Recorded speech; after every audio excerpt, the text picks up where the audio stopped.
The Book of Deuteronomy, Chapter 11. Therefore you shall love the Lord your God, and keep his charge, and his statutes, and his ordinances, and his commandments always. Know you this day, for I don't speak with your children who have not known, and who have not seen the chastisement of the Lord your God, his greatness, his mighty hand, and his outstretched arm, and his signs, and his works, which he did in the midst of Egypt to Pharaoh the king of Egypt, and to all his land, and what he did to the army of Egypt, to their horses and to their chariots,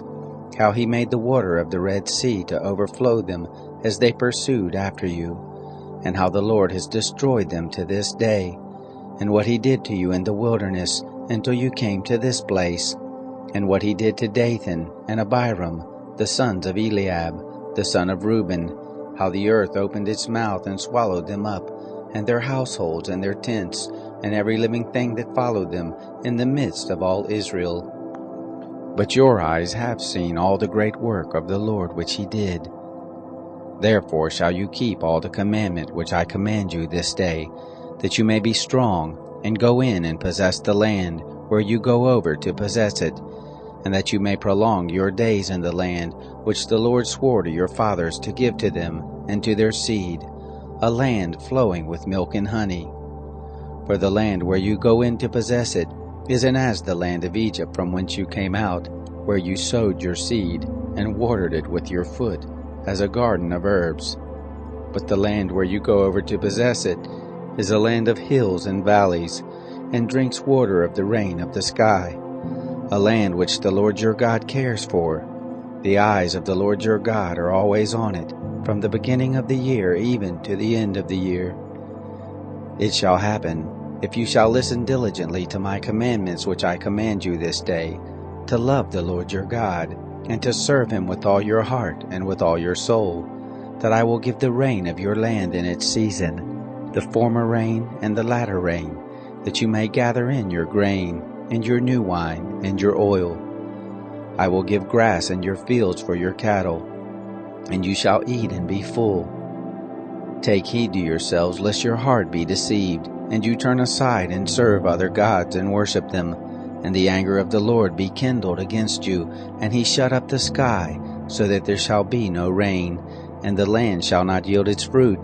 and you perish quickly from off the good land which the Lord gives you.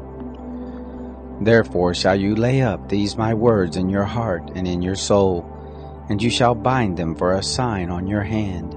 and they shall be for symbols between your eyes. You shall teach them to your children, talking of them when you sit in your house, and when you walk by the way, and when you lie down, and when you rise up.